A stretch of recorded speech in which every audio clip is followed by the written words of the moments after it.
ნომერი 11. ბავშვები ყუთში რიგრიგობით აწყობენ 4 სხვადასხვა ფერის თითო ბურთულას. შემდეგი თანმიმდევრობით. ჯერ წითელს, შემდეგ ლურჯს, შემდეგ ყვითელს, შემდეგ თეთრს. შემდეგ ისევ წითელს, შემდეგ ისევ ლურჯს, შემდეგ ისევ ყვითელს, შემდეგ ისევ თეთრს და ასე შემდეგ. პროცესი შეწყდა, როცა ყუთში 135 ბურთულა აღმოჩნდა. ლურჯი ფერის სულ რამდენი ბურთულა აღმოჩნდებოდა ყუთში ამ მომენტისთვის. ანუ როგორ ვაკეთებთ? ჯერ ვდებთ წითელი ფერის, შემდეგ ლურჯი ფერისას, შემდეგ ყვითელს, შემდეგ თეთრს. და პროცესი ასე მეორდება. წითელი, ლურჯი, ყვითელი, თეთრი. ანუ ციკლი მეორდება ყოველი 4 ბურთულის შემდეგ.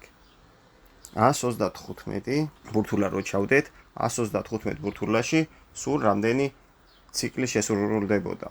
ამისათვის 135 უნდა გავყოთ 4-ზე. 13-ში 4 მოთავსდება 3-ჯერ. ჩამოვა 5, 15-ში 4 მოთავსდება 3-ჯერ, 3-ჯერ 4 არის 12, 15-ს გამოვაკლოთ 12 არის 3 და ნაშთი დაგვრჩა 3. ანუ 135-ში ეს ციკლი შესრულდება 33-ჯერ. ანუ 33-ჯერ გავიმეორებთ ზუსტად ამ წყობას. 33-ის შემდეგ დაგვრჩება 3 ბურთით ჩასადები.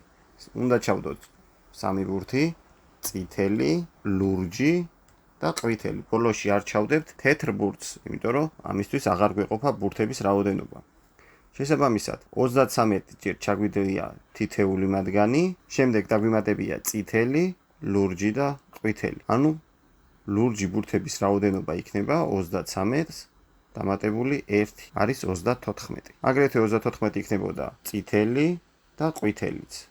თეთრი იქნებოდა მხოლოდ 33, იმიტომ რომ თეთრ ბურთზე არ გვეყო ეს ნაშთი 3. ანუ პასუხი არის D.